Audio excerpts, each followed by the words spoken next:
Buenos días nuevamente, tengan todos ustedes hermanos y hermanas, y los saludo con un gran aprecio y con mucha alegría en el Señor, deseándoles, pues que en sus casas y con sus familiares estén pasando estos momentos. Yo no puedo decir a lo mejor del todo muy agradables, ¿verdad? Porque estar encerraditos, pero hay que sacar ventaja.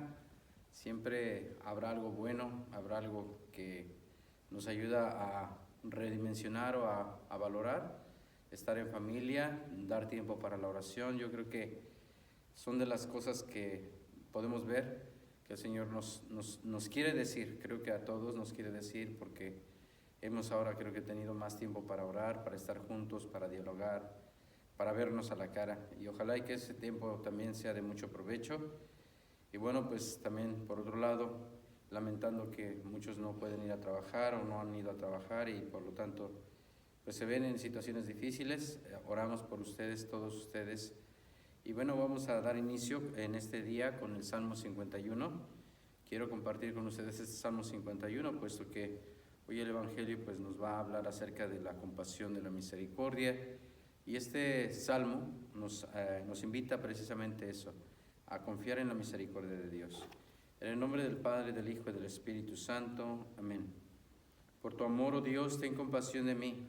Por tu gran ternura, borra mis culpas. Lávame de mi maldad, límpiame de mi pecado. Reconozco que he sido rebelde. Mi pecado no se borra de mi mente. Contra ti he pecado y solo contra ti, haciendo lo que es malo, lo que tú condenas. Por eso tu sentencia es justa e irreprochable tu juicio. En verdad soy malo desde que nací, soy pecador desde el seno de mi madre. En verdad tú amas el corazón sincero, y en lo íntimo me has dado sabiduría. Purifícame con el hisopo y quedaré limpio, lávame y quedaré más blanco que la nieve. Lléname de gozo y de alegría, alégrame de nuevo, aunque me has quebrantado. Aleja de tu vista mis pecados, borra toda culpa y mis maldades. Oh Dios, pon en mí un corazón limpio, dame un espíritu nuevo y fiel. No me apartes de tu presencia, ni me quites tu Santo Espíritu. Hazme sentir de nuevo el gozo y la salvación. Sosténme con tu espíritu generoso, para que yo enseñe a los rebeldes sus caminos, y los pecadores se vuelvan a ti. Líbrame de cometer homicidios, oh Dios, Dios de mi salvación, y anunciaré con cantos que tú eres justo. Señor, abre mis labios y con mis labios te cantaré alabanzas. Pues tú no quieres ofrendas ni holocaustos. Yo te los daría, pero no es lo que te agrada. La ofrenda que a Dios agrada es un espíritu dolido. Tú no desdeñas un corazón hecho pedazos. Haz bien a Sión por tu bondad, por tu voluntad vuelve a levantar los muros de Jerusalén. Entonces aceptará los sacrificios requeridos, las ofrendas y los holocaustos.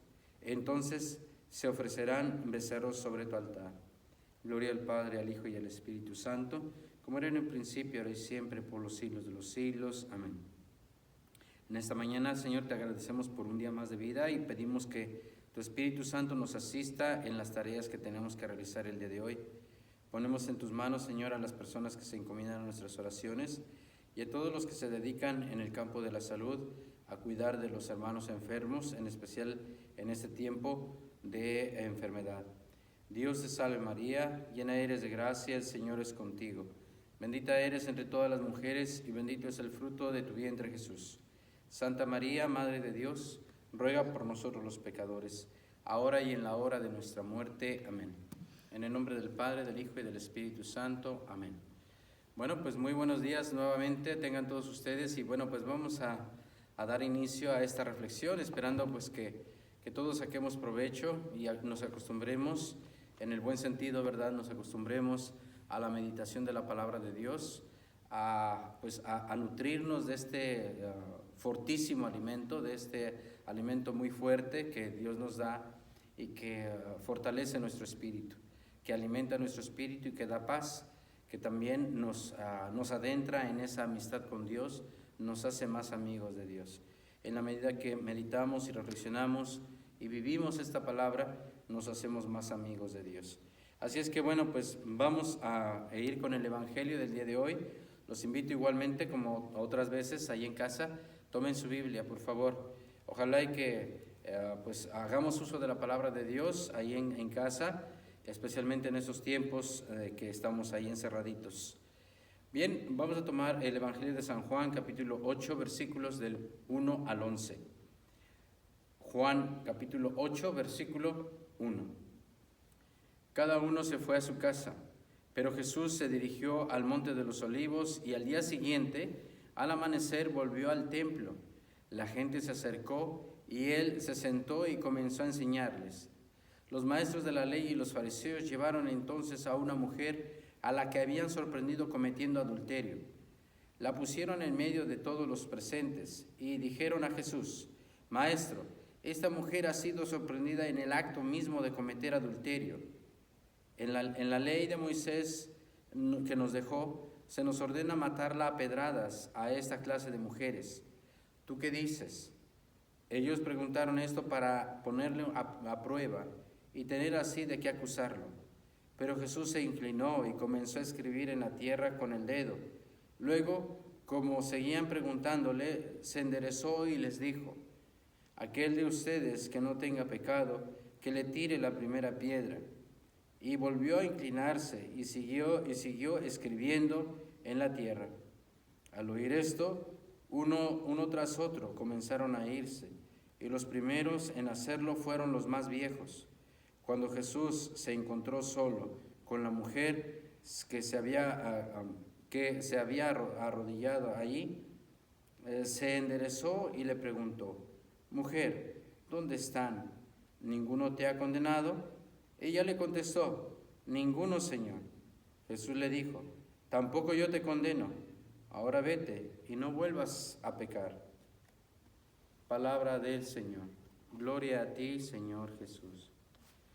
Bien, bueno, pues quisiera que pusiéramos la atención sobre la actitud que tiene Jesús delante de los fariseos y de los maestros de la ley, y también la actitud que tiene delante de esta mujer. Sin duda, lo que nos atrae más es la compasión con la que Jesús actúa, pero también con la firmeza con que enfrenta y confronta el pecado de estos hombres que querían acusarla y que querían pasar por justos, que querían pasar por inocentes, que querían pasar por limpios. Bien, quisiera primero, señalar el versículo número 5 al final, porque le presentan a esa mujer y le dicen: la ley de Moisés dice que la matemos a pedradas, pero ¿tú qué dices? Y es importante saber cómo es que Jesús habla en un lenguaje de compasión. La compasión, miren, yo creo que así yo la entiendo y quiero compartirlo con ustedes esta idea. Entiendo que la compasión es el grado más alto de justicia. Es el grado más alto de la justicia. Para muchos pudiera parecer que la compasión pudiera ser hasta debilidad y hasta cierto punto como injusticia. ¿Cómo es que este hombre no condenó a la mujer, por ejemplo, y entonces se pone en contra de la ley de Moisés? Jesús es sabio y sabía que si le decía a los fariseos: no obedezcan a Moisés, él se desacreditaría como profeta. Por lo tanto, no hace eso, sino que supera esa ley. Y así debemos de ver la compasión. La compasión no es debilidad de alguien.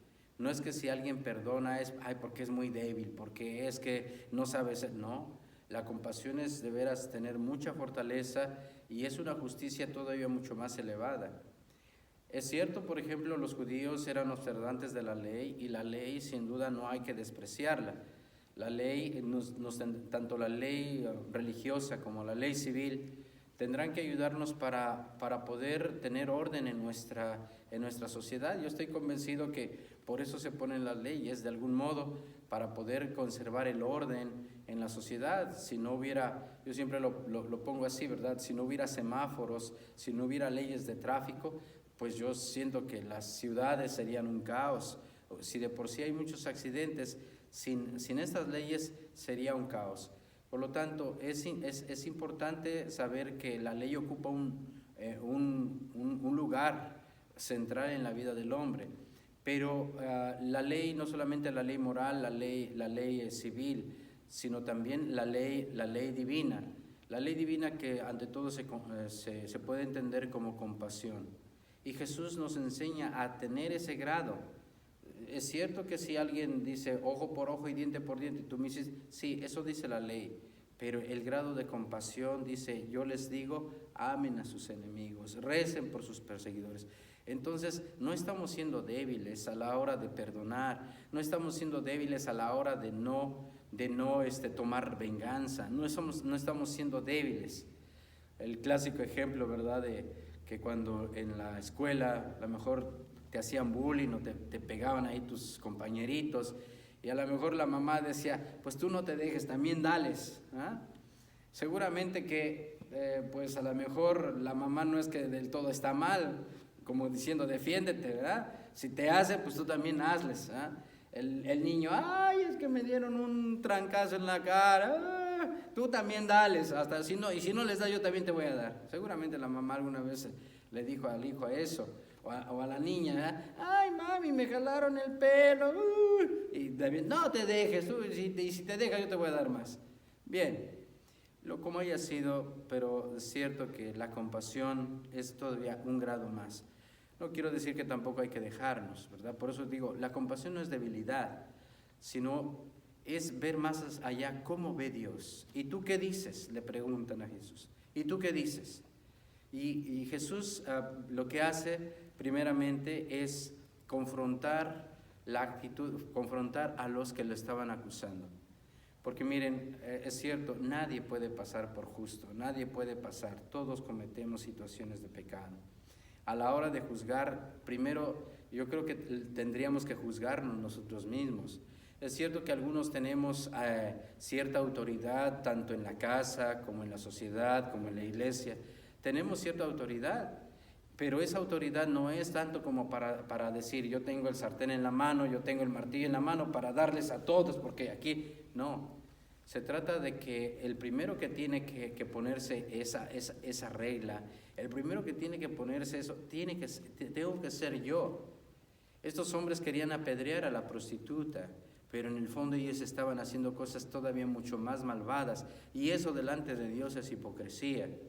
Cuando tú quieres aplicar las cosas fuertemente en contra de aquellos a quienes a lo mejor tú mandas, a lo mejor fuertemente con aquellos a los que tú ordenas ahí en el trabajo, a lo mejor tú eres el manager, a lo mejor tú eres el supervisor, no sé qué seas, pero cuando tú les pones mano fuerte, pero tú mismo no das ni ejemplo, o nosotros mismos no damos ni ejemplo y abusamos, y al contrario, hacemos todo lo contrario de lo que estamos diciendo. Cuando decimos a los empleados, un ejemplo, ¿verdad? A los empleados, es que ustedes tienen que hacer esto, es el otro, y tú no lo haces, tú eres un holgazán, tú no eres responsable, no ves por los trabajadores. Entonces, ¿qué? Ellos te ven, ellos saben, eso es hipocresía. Cuando queremos a veces aprovecharnos de la falla del otro, del error del otro, pero eso mismo no nos lo aplicamos a nosotros. Eso es injusto, eso es hipocresía y también injusticia. Y eso es lo que Jesús no quiere. ¿Qué dices tú, Jesús? Y entonces los confronta. Aquel que está libre de pecado, que tire la primera piedra. En pocas palabras, la regla que le quieren aplicar a la mujer, aplíquensela primero ustedes, no sean hipócritas. Y sí, es cierto. Uno como sacerdote a la hora de predicar la palabra de Dios, pues también tiene que cuestionarse. Híjole, esta palabra que dice aquí, yo no la estoy viviendo, y si quiero decirle a la gente que sea honesta, que sea sincera, tiene que ser honesto primero tú, padrecito. Y así cada uno de nosotros. Le estás diciendo a tu hijo, hijo, no digas groserías, pero tú no paras de decirlas en la casa. ¿Cómo le dices a tu hijo? No seas hipócrita también. No hay que ser hipócritas. Es cierto que no hay gente que sea perfecta, que todo lo cumpla. No, yo estoy convencido que ni el hombre más santo ni la mujer más santa puede cumplir todo lo que pueda mandar Dios. Es cierto. Pero el esfuerzo que haya, sí. Si yo voy a tratar de decirle a mi hijo que llegue temprano porque está llegando ya a altas horas de la noche, es porque yo voy a cumplir primero. Si yo le voy a decir que a mis hijos ayuden a su mamá en los quehaceres de la casa, es porque yo también le voy a ayudar a mi esposa. La confrontación, a mí me gusta mucho de Jesús eso, que Jesús confronta a los que estaban acusando a la mujer con su propia conciencia, como diciéndoles, a ver, díganme si ustedes lo están haciendo también. Y entonces empezaron a ir desde los más viejos. Sí, entre más viejos, más mañosos. Somos así. Entre más viejos, más mañosos, más mañas. A fin que no me ven, a fin que mi esposa no me ve, a fin que mis hijos no me ven, a fin que mi esposo no me ve. Entonces sí, mañoso, mañosa. Hay que ser honestos. Para poder ejercer justicia, primero hay que pasar tú primero. ¿Tú estás haciendo eso que estás diciendo? ¿Tú estás haciendo eso que quieres corregir? ¿Quieres corregir a medio mundo? ¿Tú lo estás haciendo? ¿O para ti eres muy suavecito contigo mismo y con los demás eres duro, eres implacable? Eso es hipocresía. Y Jesús no quiere eso. Es cierto que seas exigente, pero exígete primero tú. Y es cierto que a lo mejor quieres ver el defecto del otro, el defecto de la otra, pero primero ve tu defecto. Bien, no quisiera desviarme de ese punto, ¿verdad? Entonces, la confrontación que hace Jesús delante de los fariseos y los lleva a confrontarse con su conciencia. Aquel de ustedes que no tenga pecado, que le tire la primera piedra. Y comenzaron a irse, primero por los más ancianos, los más viejos. Ahora, la actitud de Jesús delante de la mujer. Me encanta. ¿Por qué? Porque esta mujer está en el piso para ser apedreada y dice Jesús que lo seguían molestando a estos hombres. Cuando Jesús se encontró solo con la mujer que se había quedado ahí, se enderezó y le preguntó, mujer, ¿dónde están? Es cierto, nadie puede pasar por limpio, nadie puede pasar, ay, gracias Dios porque yo soy muy limpio. Mentiroso, aquel que diga que es limpio es un mentiroso. Todos, aunque sea pecados pequeños, pero hemos cometido pecados. Y sobre todo cuidado, porque sí, en el ministerio que ejerzo como sacerdote, mi experiencia, sí, me he topado con gente que dice, padre, pues es que yo no veo qué pecados he hecho. No veo qué pecados, yo no me siento que he pecado. ¿Cuántos años tiene que te confiesas? Como 20 años, padre. Y no has pecado en 20 años. ¡Qué hipócrita! No se lo digo así, porque si no se va. Pero yo digo, si yo como sacerdote puedo decir que peco 15, 20 veces al día, 30 veces al día, alguna mentira, no sé, no es que digo yo mentiras, no me gusta decir mentiras, pero algún pensamiento que no está correcto, lo que sea, alguna mala palabra que se me pueda, no digo tampoco malas palabrotas, pero algún sentimiento malo que pueda venir, entonces tengo que cuidarme. Sí, claro que sí. Algún enojo, con eso de que casi no me enojo, pero me llego a enojar. Entonces el Padre Bonito se enojó, Ave María, claro, y de esos son mis pecados. Y entonces tengo que reconocer, nadie puede pasar por justo. Ese sentimiento a lo mejor de envidia, ese sentimiento o ese pensamiento que yo pensé que esta persona estaba haciendo así, pero no está haciendo así. Ay, perdóname, Señor, porque yo pensé que esta persona estaba haciendo así, no estaba haciendo así. Mujer, ¿dónde están? ¿Ninguno te ha condenado? Ella contestó, ninguno, Señor. Así es, ninguno, porque ninguno pasa por limpio, porque ninguno pasa por inocente. Entonces, cuidado cuando tú pretendes pasar por inocente, por limpio, que no necesitas. Un error de pensar, luego dicen, ¿y qué tanto esa gente allá en la iglesia a golpe de pecho? Estamos a golpe de pecho porque somos pecadores. Si tú no te sientes pecador, ¿para qué vienes a la iglesia? No están los justos los que están dentro de la iglesia. Lo que estamos aquí en la iglesia no es porque somos justos. Estamos porque somos pecadores y porque necesitamos de la misericordia de Dios. Solamente los que se creen que son limpios y todo, están allá afuera, que no necesitan de Dios. Los que no necesitan de Dios, por eso no vienen a la iglesia. Pero los que necesitamos de Dios, estamos aquí porque necesitamos de su misericordia, necesitamos de Dios. Entonces le dice a la mujer, ¿quién te condenó? Ninguno, Señor. Jesús le dijo, tampoco yo te condeno, ahora vete y no vuelvas a pecar. Bien, dijo Jesús, yo no he venido a condenar el mundo. Jesús no viene a condenar a nadie. Lo único que le viene a pedir es que cargue con su cruz y lo sigan. Y yo quiero acomodar esto porque a veces se puede malinterpretar también el Evangelio en este sentido. Porque si Jesús no vino a condenar, entonces ¿por qué la iglesia sí condena a los homosexuales? O la iglesia es el clásico que quieren a veces también poner una trampa a la iglesia. Gente que no conoce de Dios o gente que está en contra de la iglesia. Entonces, ¿por qué la iglesia condena a los homosexuales? No, la iglesia no condena a nadie. Ellos son los que no aceptan el yugo de Cristo. Ellos son los que no aceptan el yugo de Cristo. Una vez una persona, una joven, terminando de misa, me decía, padre, ¿puedo hablar con usted? Ok, sí, ¿qué pasó? ¿Por qué la iglesia se opone a los homosexuales? ¿Por qué no los quieren? ¿Por qué ese y el otro? Le digo, no, eso no es cierto. La iglesia católica acepta a todos. Es más, quisiera que los homosexuales, que los drogadictos estuvieran aquí, que las prostitutas estuvieran aquí sentados en primera fila, que escucharan a la palabra de Dios y que aceptaran ese mensaje de Dios. ¿Quién te dijo que los desprecien? Ellos son los que desprecian a Cristo. Ellos son los que desprecian la doctrina de Cristo. Ellos son los que no quieren dejarse salvar. Ellos son los que no quieren. La iglesia invita a todos, y ojalá que estuviera llena de homosexuales aquí, pero para tomar la palabra de Dios y convertirse, que estuviera lleno de prostitutas también, para convertirse, de ladrones, esos narcotraficantes, también. Claro que sí, no vino a condenar a nadie, al contrario, los invita a que se acerquen, que pidan esa misericordia de Dios y que ya dejen esa manera de vivir. Pero a veces se van a interpretar, es que la iglesia condena. No condena, a nadie condena.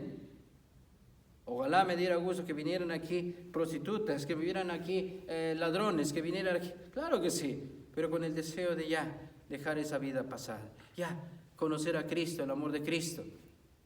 Nadie te condenó, mujer. No, nadie me condenó. Vete y no vuelvas a pecar. El compromiso de no volver a la vida pasada. Cristo da su perdón, su misericordia, con el compromiso. Quizá no con la promesa, porque nadie de nosotros puede prometer, ya no voy a volver a pecar, ya no. No, pero con el compromiso de cuidarte y de ya no volver a esa vida de pecado.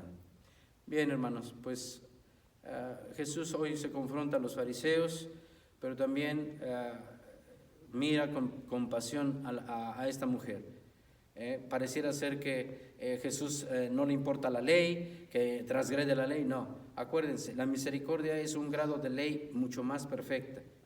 Es la ley de Dios, la compasión es la ley de Dios. Y ojalá que aprendamos de Cristo, de Dios, a mirar con compasión a aquellos que a lo mejor son menos desafortunados, son más, mejor dicho, más desafortunados que nosotros. Bien, pues vamos a ponernos en esa presencia y a pedir al Señor igualmente que nos perdone por las veces en que no hemos sido compasivos con los demás. En el nombre del Padre, del Hijo y del Espíritu Santo. Amén. Señor Jesús, te damos gracias por permitirnos escuchar tu palabra. Gracias por el Evangelio de hoy que nos recuerda que tú nos amas y que no has venido a condenarnos, sino al contrario, que nos vienes a perdonar y sobre todo a dar esperanza para levantarnos y de nuestros pecados, a levantarnos de nuestras caídas. Ponemos, Señor, en tus manos a todos aquellos que se sienten indignos de no acercarse a ti. Ayúdalos, Señor, a tener esa confianza. Padre nuestro que estás en el cielo, santificado sea tu nombre. Venga a nosotros tu reino. Hágase tu voluntad en la tierra como en el cielo. Danos hoy nuestro pan de cada día. Perdona nuestras ofensas, como también nosotros perdonamos a los que nos ofenden. No nos dejes caer en la tentación y líbranos del mal. Amén. El Señor esté con ustedes y con tu espíritu.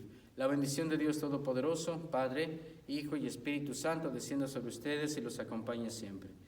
Hermanos, bueno, pues una alegría nuevamente saludarlos a través de este medio y pues vamos a seguir adelante echándole ganas un día más, un día más, un día más y así hasta que dijéramos ya hemos pasado esto y ahora estamos contentos, ¿verdad? Porque el Señor ha estado con nosotros. Dios les bendiga, mantengámonos en contacto y cuídense mucho.